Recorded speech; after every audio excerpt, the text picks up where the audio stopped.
ये video tutorial बनानी है अलजेब्रा ऑफ वेक्टर।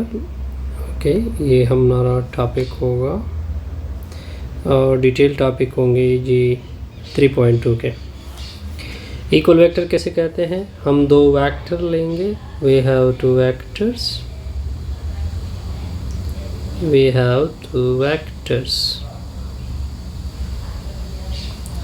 आई ए एक वेक्टर u है, इसके कंपोनेंट है x1i plus y1j plus z1k। एक और वेक्टर है दैट्स कॉल्ड v, जिसके कंपोनेंट है x2i plus y2j plus z2k। Then क्या होगा, ये u वेक्टर v वेक्टर के साथ इक्वल होगा एफ इन ओनली एफ। कब? कि इसका आई कंपोनेंट आई के साथ इक्वल हो, जे कंपोनेंट जे के साथ इक्वल हो, के कंपोनेंट के साथ इक्वल हो। मतलब क्या बना कि x1 x2 के साथ इक्वल आ जाए, y1 y2 के साथ एंड z1 z2 के साथ। अगर ये कंडीशन पूरी हो रही हो तो तब जाके वेक्टर क्या बनेंगे? इक्वल वेक्टर बनेंगे। अब एक और डेफिनेशन आएगी,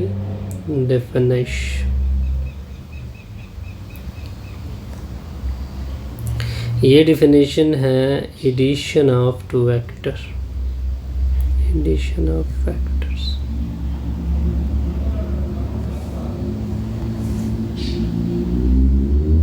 ओके,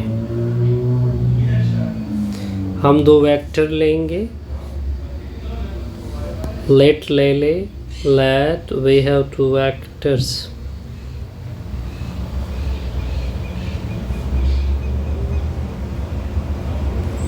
कौन कौन से हैं? आई एक u वेक्टर है जिसकी वैल्यू है x1i plus y1j plus z1k। दूसरा वेक्टर है that's called v x2i plus y2j plus z2k। अब इन दोनों को ऐड करना है। Then u vector plus v vector, पहले u की वैल्यू डाल दोगे x1i y1j plus z1k plus x2i plus y2j plus z2k। अब अलजेब्रे के मुताबिक आई के साथ ऐड होगा, जे के साथ और के साथ। तो क्या हो जाएगा? x1 प्लस x2i, आई कॉमन किया मैंने, y1 प्लस y2j, जे कॉमन किया मैंने, z1 प्लस z2, साइड पे क्या आएगा? के। इसको बोलते हैं एडिशन ऑफ टू वेक्टर। अब इसके बाद एक और डेफिनेशन आएगी, ये भी आसान से डेफिनेशन है। ये डेफिनेशन है नेगेटिव ऑफ अ वेक्टर।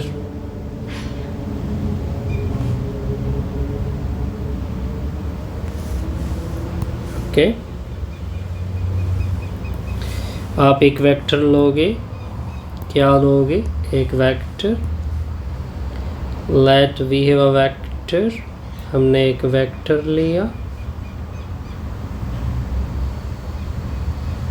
आई ई, वो वेक्टर है u जिसकी वैल्यू है xi plus yj plus zk।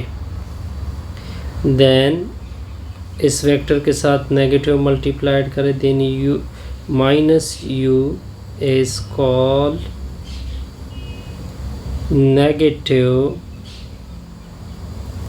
Negative vector for u। मतलब क्या बना कि minus u minus xi minus yj minus zk। इसको बोलते हैं negative of a vector for a given vector. अब मैं आपके सामने कुछ प्रॉपर्टी रख रहा हूँ। प्रॉपर्टीज, क्या टॉपिक है? Properties of a vector. एक बात नोट कर ले कि ये जो प्रॉपर्टी अब मैं लिख रहा हूँ ये स्पेस और प्लेन दोनों में वैलिड है। ओके,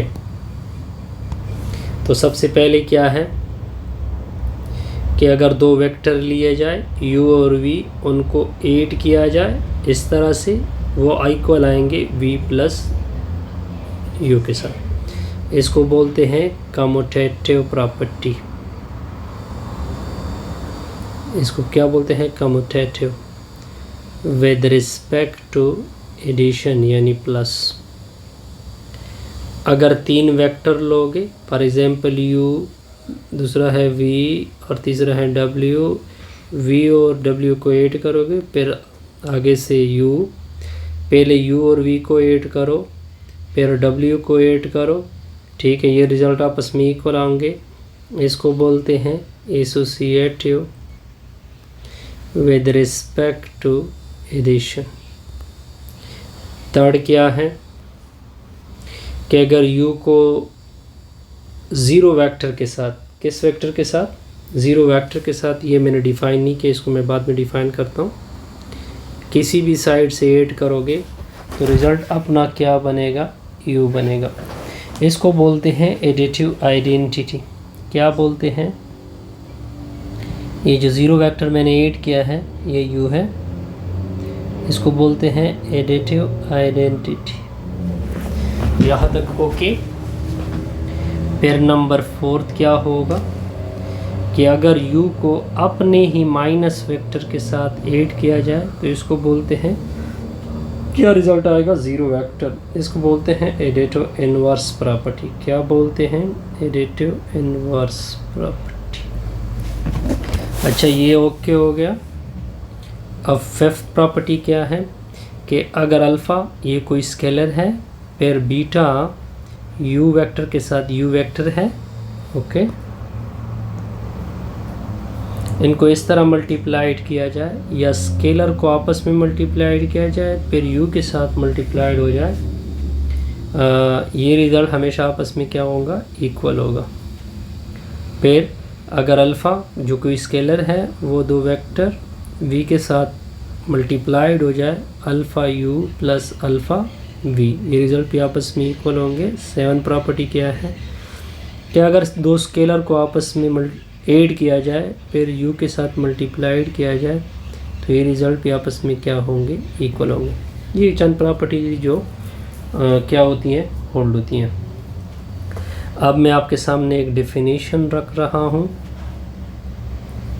वो डेफिनेशन है स्केलर मल्टीप्लिकेशन की। ये पहले करना चाहिए था लेकिन रह गया।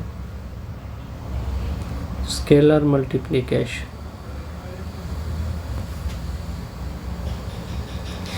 कोई वेक्टर ले ले स्पेस में, let we have a vector, हमने एक वेक्टर लिया,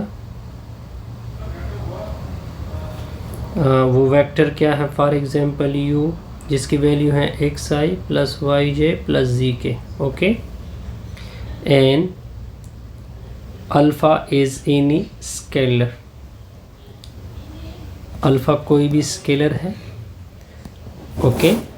देन क्या होगा अगर इस अल्फ़ा को डॉट किया जाए, इसको बोलते हैं स्केलर मल्टीप्लिकेशन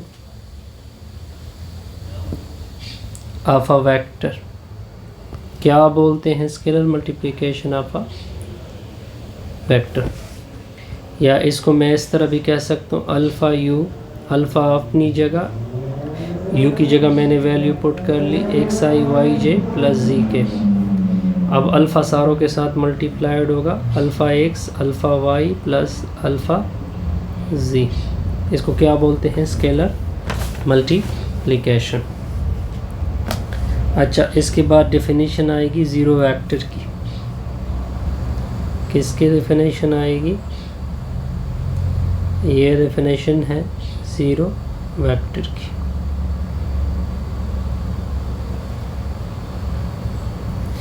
कोई वेक्टर ले ले, let we have a vector, let we have a vector, मान लो वो मैं वेक्टर u ले रहा हूँ xi प्लस वाई जे प्लस जी के, देन u क्या बनेगा, u इसका ज़ीरो वेक्टर, u को क्या कहोगे, ज़ीरो वेक्टर।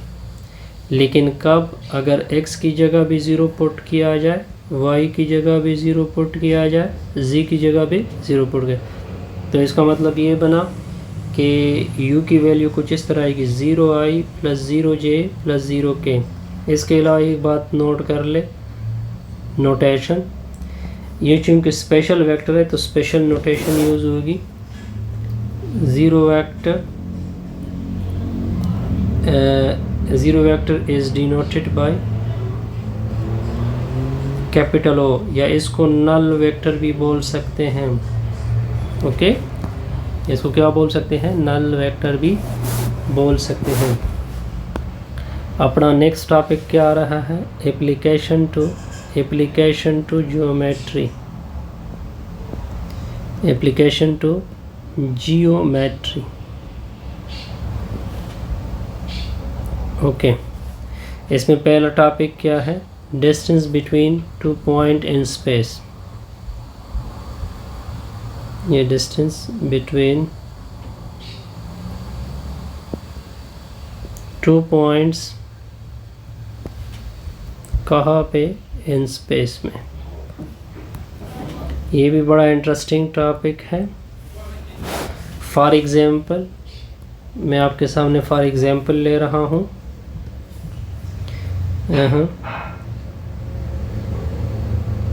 ओके हो गया, ये फॉर एग्जांपल आपके पास स्पेस है, इधर एक पॉइंट पड़ा हुआ है, इधर एक पॉइंट है। पहले मैं यहाँ पे एक पॉइंट ले रहा हूँ, ये पॉइंट है A, इसके कोऑर्डिनेट है x1 y1 z1, और दूसरा पॉइंट यहाँ पे है जिसको हमने B नाम दिया, x2 y2 और z2। ये दोनों पोजीशन वेक्टर, इसकी पोजीशन वेक्टर ये ओके, ये यहाँ से, ठीक है। अब हमने इन दोनों का ये डिस्टेंस फाइंड करना है। क्या लिखेंगे, लेट ले ले कि A के कोऑर्डिनेट है x1 y1 z1 and B जो है वो है x2 y2 and z2। B2 points, ये दो पॉइंट है, एंड स्पेस, प्लेन नहीं कहोगे, स्पेस कहोगे। ओके, अब देखिए फॉर एग्जांपल ये वेक्टर इस डायरेक्शन जा रहा है, ये डायरेक्शन इस डायरेक्शन जा रहा है। ये अब हेड टू टेल रूल, पहले ए बी को फाइंड करें by head to tail rule, head to tails rule. O B जो डिस्टेंस है वो इक्वल है ओ ए प्लस ए बी के साथ। ओके, लेकिन हमने तो ए बी का डिस्टेंस फाइंड करना है, तो वो निकाल देते हैं ओ बी माइनस ओ ए, यहाँ तक ओके। अब ऊपर से वैल्यू प्लग कर दे, इसकी कोऑर्डिनेट क्या है, x2 y2 z2 minus x1 y1 z1। Okay, O B result आएगा x2 minus x1 y2 minus y1 z2 minus z1। यहाँ तक क्लियर। लेकिन हमें तो डिस्टेंस चाहिए, तो पहले इसको वेक्टर फॉर्म में लिख दे, x2 minus x1 into I plus y2 minus y1 into J plus z2 minus z1 into K आएगा। हमने डिस्टेंस फाइंड करनी है, तो डिस्टेंस क्या होगा, इसका एप्सिलूट और दोनों तरफ का एप्सिलूट होगा। हमने डिस्टेंस एप्सिलूट का फार्मूला पढ़ा है कि आई के कंपोनेंट का स्क्वायर लोगे, मैग्नीट्यूड से आप देख सकते हैं, y2 माइनस y1 का होल स्क्वायर होगा, z2 माइनस z1 का होल स्क्वायर। ऊपर से क्या आना चाहिए, स्क्वायर रूट आना चाहिए। इसको बोलते हैं एप्सिलूट। अब अपनी एक थ्योरम आएगी, वो भी इंटरेस्टिंग थ्योरम है। थ्योरम आ रही है, ये हमने क्या निकाला, फार्मूला निकाला। इसको डिस्टेंस फार्मूला भी कहते हैं स्पेस में। इसको क्या बोलते हैं, डिस्टेंस फार्मूला इन स्पेस। अब इसके बाद एक थ्योरम आ रही है। थ्योरम क्या है? लेट एक पॉइंट A है जिसकी कोऑर्डिनेट है x1 y1 z1 एंड दूसरा पॉइंट है B जिसके पॉइंट है x2 y2 z2। ओके, यहाँ तक बी इनी टू पॉइंट्स कोई दो पॉइंट्स हैं। एन कहाँ पे पड़े हैं? एन स्पेस में पड़े हैं। द कोऑर्डिनेट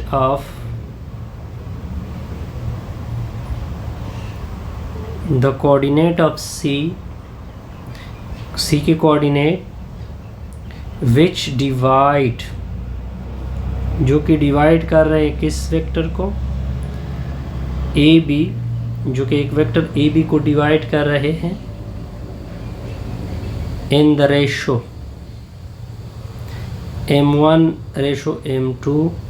और हमने ये रिज़ल्ट निकालना है। अब क्या रिज़ल्ट है?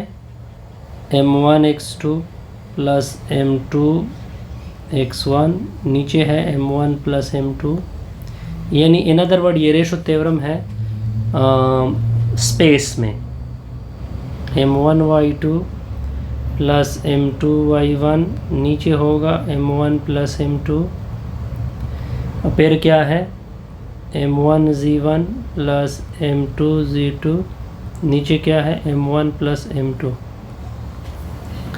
इसको बोलते हैं रेशो फार्मूला, लेकिन स्पेस में। हम ऑलरेडी रेशो फार्मूला निकाल चुके हैं। कहाँ पे निकाल चुके हैं? प्लेन में। अब ये रेशो फार्मूला है स्पेस में। ओके, दोबारा रिपीट कर देता हूँ आप लोगों के लिए। आपके पास दो पॉइंट हैं। ओके, एक पॉइंट है ए, दूसरा पॉइंट है बी। इसको अगर मैं डायग्राम से कुछ इस तरह स्पेस में लिखूँ तो आपके लिए आसानी हो जाएगी। फॉर एग्जांपल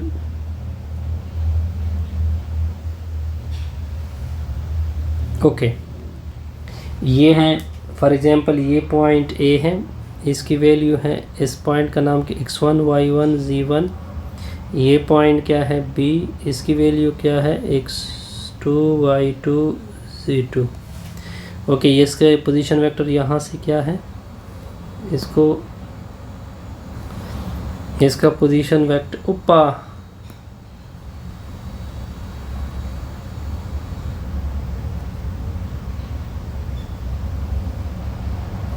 ओके,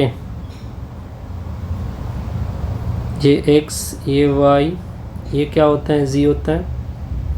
पहले इस तरह करते हैं, इसका लिख देते हैं। ओके सॉरी, ये y यहाँ से कुछ इस। ओके, इसको डिलीट कर देते हैं। इसको भी डिलीट कर देते हैं ऊपर। इसके लिए y पहले खींच देते हैं, फिर ये आपका है b, इसके कोऑर्डिनेट है x2 y2 z2। ओके, अब देखिए ये एक वेक्टर है, ये मिल गया जी। अब इसको अंदर से एक वेक्टर कट कर रहा है, यानी डिवाइड कर रहा है। कौन से रेशो में? m1 और m2 में। लेकिन ये है c। आप c की जगह हम लिखते हैं पहले x y z। पे x की रिज़ल्ट आपको कहते हैं x का रिज़ल्ट ये आता है, y का रिज़ल्ट ये आता है, z का रिज़ल्ट ये आता है। आपने ये निकालना है। लेकिन ये रेशो कितने रेशो में डिवाइड हो जाता है? m1 और m2 में। तो बड़ा आसान सा रिज़ल्ट है, इसमें कोई मुश्किल नहीं। अगर आपको याद हो, अगर आपको थोड़ा कुछ याद हो, मैं आपको याद करा दूँ रेशो थ्योरम। किस में रेशो थ्योरम हम डिस्कस कर रहे हैं? अपना प्लेन में। तो क्या था? m1b इस तरह था, प्लस m2a pq समथिंग था, है ना? m1 plus m2। अब देखें, अब ये c वेक्टर, ये वेक्टर, ये जो वेक्टर है इसकी कोऑर्डिनेट क्या है? xi plus yj plus zk। ठीक है, अब देखिए m1 अपनी जगह, ये b है, लेकिन अब b जो वेक्टर है ये 3 कंपोनेंट में है, तो x2i प्लस y2j, सिंपल हमने रेशो थ्योरम का यूज़ किया, प्लस z2k, फिर प्लस m2 a की जगह x1i plus y1j plus z1k, नीचे टोटल क्या होता है m1 प्लस m2। बस इसको कैलकुलेट कर दें। देखिए xi plus yj plus zk, देखिए m1 और m2 दोनों के साथ मल्टीप्लाइड कर ले, m1 x2i plus m1 y2j plus m1 z2k plus m2 x1i plus m2 y2j m2 y1j plus m2 z1 क्या होगा k, नीचे होल होगा m1 प्लस m2। अब इस तरह कर दे xi plus yj plus zk, i के साथ ऐड होगा, j के साथ, k के साथ, फिर सारों को m1 प्लस m2 से डिवाइड भी करें, तो देखिए क्या होगा m1 x2 plus m2 x1, नीचे आएगा m1 प्लस m2, ऊपर से क्या कॉमन किया i, m1 y2 plus m2 y1, नीचे होगा m1 प्लस m2, साइड पे होगा j, फिर similarly m1 z2 plus m2 z1, बिल्कुल नीचे होगा m1 प्लस m2, साइड पे होगा k। यहाँ तक क्लियर। अब x की वैल्यू ये आ जाएगी, y की वैल्यू ये आ जाएगी, z की वैल्यू आ जाएगी। अगर मैं इसको पेयर फॉर्म में लिखूँ, x y z coordinate system में, कार्टेशियन कोऑर्डिनेट सिस्टम में लिखूँ इसको भी, तो आई जे कंपोनेंट वगैरह साइड पे हो जाएंगे, m1 x2 plus m2 x1, नीचे होगा m1 plus m2 common, m1 y2 plus m2 y1, नीचे होगा m1 प्लस m2, फिर कॉमन आएगा, फिर रिज़ल्ट आएगा m1 z2 plus m2 z1, नीचे आएगा m1 प्लस m2। इसको बोलते हैं रेशो थ्योरम इन स्पेस। इसको क्या बोलते हैं? Ratio theorem in space. अब एक कॉलरी आएगी, अब क्या आएगी? एक कॉलरी। वो कॉलरी क्या है? If m1 over m2 equal to lambda, then the point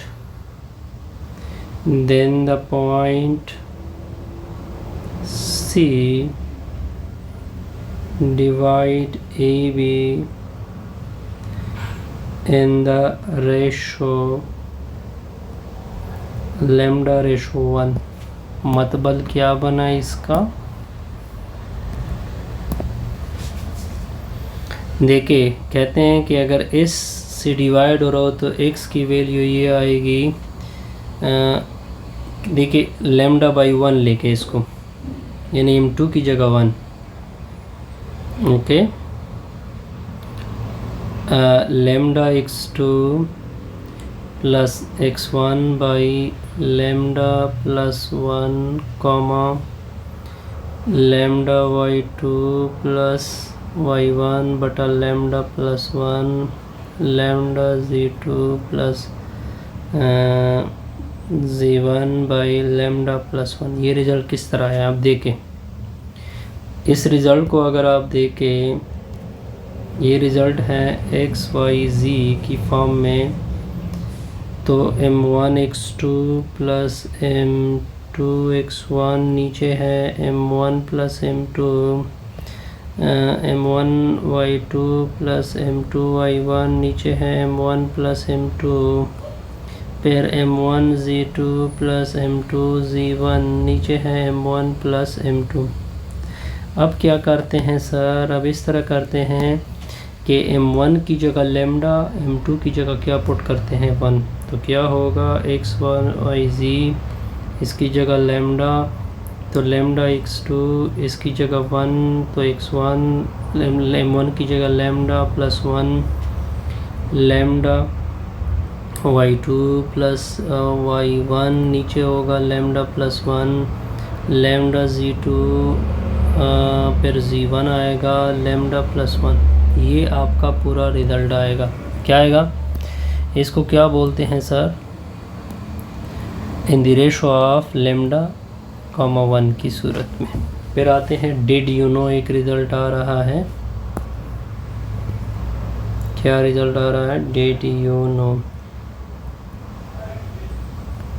okay, if lambda is negative, for example lambda की वैल्यू क्या है? नेगेटिव है, जो ऊपर आप देन द पॉइंट, तो जब जो पॉइंट सी होगा वो डिवाइड करेगा वेक्टर ए बी को एक्सटर्नली। ये इंटरेस्टिंग पॉइंट था। यानी फॉर एग्जांपल अगर लैम्डा की वैल्यू आपके पास नेगेटिव हो, नेगेटिव का मतलब लेस देन ज़ीरो हो, यानी कुछ माइनस उसके साथ हो, तब आपका जो रिज़ल्ट होगा वो किस में डिवाइड होगा? ए बी डिवाइड होगा एक्सटर्नली। ओके, हाँ,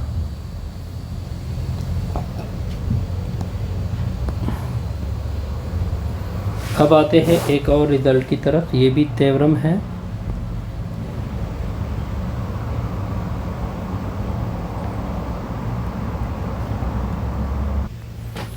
अब देखिए एक और रिजल्ट आ रहा है। कहते हैं एक ट्रायंगल ले लें, मैं साथ समझा भी दे देता हूँ आप लोगों को। ये आपके सामने एक ट्रायंगल है। इस ट्रायंगल का हमने क्वार्टिसेस क्या रखे हैं? x1 y1 z1। फिर दूसरे को क्या रखा है? इसको x2 y2 z2। इसको क्या रखा है? c को x3 y3 z3। अब देखें, हमने एक ट्रायंगल लिया जिसके vertices x1 y1 z1 x2 y2 z2 वगैरह लिए हैं आपके सामने यहाँ तक। ओके, आप क्या कहते हैं? सेंट्राइड कैसे कहते हैं? सेंट्राइड असल में आपको मैं रफली यहाँ पे बता देता हूँ, फिर इसको रिमूव भी कर देते हैं हम। फॉर एग्जांपल ये आपके साथ ट्रायंगल है। ये लाइन देखिए, वो वर्टेक्स से आप जितनी भी है उसको आप मिड पॉइंट पे सारे साइड क्या कर रहे हैं? कट कर रहे हैं। तो सारे लाइन यहाँ पे मिल रहे हैं, इसको बोलते हैं सेंट्राइड। और ये सेंट्राइड आपने ये लेके आना है। फॉर एग्जांपल अगर सेंट्राइड के कंपोनेंट है x y z, तो x की वैल्यू ये लेके आनी है, y की वैल्यू ये, z की वैल्यू ये। इसका क्वेश्चन का इस थ्योरम का मेन मतलब ये है। ये क्लास 9 में असल में थ्योरम है। क्लास 9 में हम इसको प्रॉपर एक और वे से प्रूफ कर चुके हैं। यहाँ पे वेक्टर के वे से इसको प्रूफ करते हैं। देखिए, सेंट्राइड की असल में एक खूबी ये भी होती है कि सेंट्राइड अपोजिट साइड को द सेंट्राइड वो किस में डिवाइड कर देता है? The centroid of a triangle ABC is the point where all the median 3 median intersect each other in the ratio. कितने रेशो के साथ वो आपस में मिल जाते हैं? सारे 2:1 के साथ। ये बात नोट कर ले, कितने रेशो के साथ? ये मैं लिख देता हूँ। The centroid of a triangle ABC is the point, वो पॉइंट होती है where all the 3 median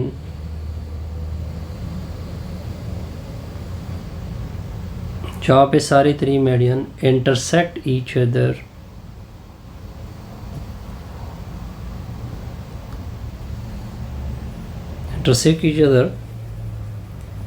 in the ratio 2:1। ये वेल नोन है कि वो कितने रेशो से आपस में मिलते हैं।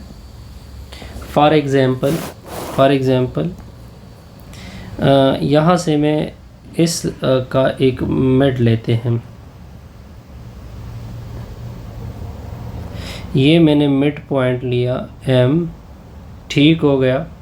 जब ये मिड होगा तो ये दोनों आपस में ऐड होंगे, 2 से डिवाइड होंगे, ये दोनों आपस में ऐड होंगे, 2 से डिवाइड होंगे, ये दोनों आपस में ऐड होंगे, ये 2 से डिवाइड होंगे। यानी मतलब ये बना A B M S mid point. A B का मिड पॉइंट क्या है, m है। तो m के कोऑर्डिनेट क्या आएंगे, x2 + x3 divided by 2, y2 + y3 divided by 2, z2 + z3 divided by 2। ये क्योंकि ये केस के ये मिड पॉइंट है तो इस वजह से ये दोनों ऐड और 2 से डिवाइड। ओके, सिमिलरली इसको भी, इस साइड का भी इधर मिड लेते हैं। सिमिलरली इसका भी मिड लेते हैं। इस पॉइंट को G कहते हैं और ये असल में क्या है, सेंट्राइड है। ठीक है, अब अगर आप देखें ये जो लाइन है, अभी हमने कहा कि ये हमेशा कितने रेशो से डिवाइड होगा, 2:1 से। सिमिलरली अगर आप इसको लेते हैं तो ये भी 2:1 से डिवाइड होगा। द पॉइंट G, ये पॉइंट G जो है डिवाइडिंग, ये डिवाइड कर रहा है ए बी वेक्टर को इन द रेशो 2:1। ओके हो गया। अब रेशो थ्योरम आपने क्या पढ़ा है ऊपर स्पेस में कि फॉर एग्जांपल अभी जी एफ एक्स वाई जी किया है ना, तो इस तरह जी एफ एक्स वाई जी लिखते हैं। उसके लिए रेशो फार्मूला क्या है, m1x2 + m2 x1 divided by m1 + m2। Similarly m1 y2 + m2 y1 नीचे है m1 + m2, फिर m1 z2 + m2 z1 नीचे है m1 + m2। अब देखें, लेकिन अब देखें ये x2 है। अब अगर आप देखें x2 को किस तरह कहोगे, ये आपका क्या बनेगा, ये आपका x2 बनेगा, ये आपका y2 बनेगा, ये आपका z2 बनेगा, ये x1 बनेंगे, ये y1 बनेंगे, ये z1 बनेंगे। ठीक है, तो फार्मूले में फिट करते हैं अभी इसको। G of X Y Z m1 की जगह 2, x2 की जगह x2 + x3 नीचे 2 प्लस m2 की जगह 1, x1 डिवाइडेड बाई 2 + 1। यहाँ तक ओके। सिमिलरली दूसरा भी होगा 2n2 y2 + y3 नीचे 2 प्लस y 1.y1 नीचे क्या होगा 2 + 1। Similarly 2n2 z2 + z3 divided by 2 plus 1.z1 नीचे होगा 2 + 1। ये मैंने सारे पुटिंग किए हैं। ठीक है, ओके। तो जी ऑफ एक्स वाई जी का जो रिज़ल्ट होगा 2 कट होंगे। ठीक है, सारों में 2 कट होंगे, सारों में 2 कट होंगे। ठीक है, सॉरी। तो x1 + x2 + x3 नीचे 3, y1 + y2 + y3 नीचे 3, z1 + z2 + z3 नीचे 3। इसको बोलते हैं सेंट्राइड फार्मूला। इसको क्या बोलते हैं, सेंट्राइड फार्मूला। ओके, इसको क्या बोलते हैं, सेंट्राइड फार्मूला। अब देखिए, अब इसके ऊपर एक एग्ज़ाम्पल आएगी, वो एग्ज़ाम्पल भी साथ साथ कर लेते हैं। अब बड़ा सिंपल सा एग्ज़ाम्पल आएगा जी। सॉल्यूशन देके हमने एक ट्रायंगल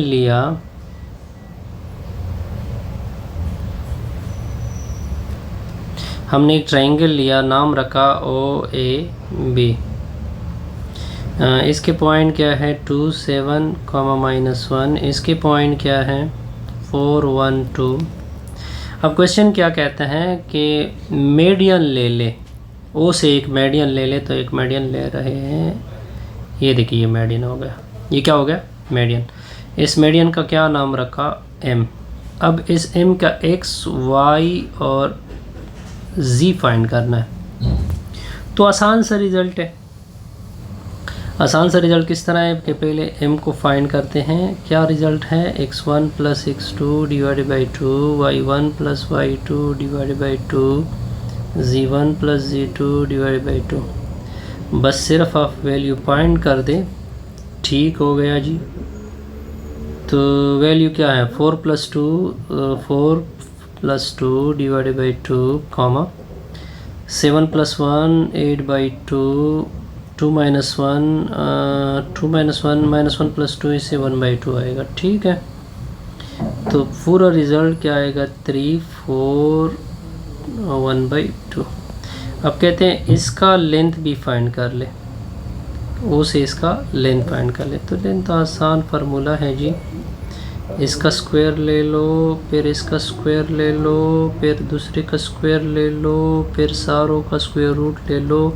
9 प्लस 16 होगा प्लस 1 बाई 4 होगा, ये 25 होगा, 25 प्लस 1 बाई सॉरी इससे 100 आएगा, 100 प्लस 1 बाई 4। तो इससे 101 नीचे क्या आएगा 2, क्योंकि उसका स्क्वायर रूट का क्या होता है। इससे अपना लेक्चर क्या हो गया कंप्लीट।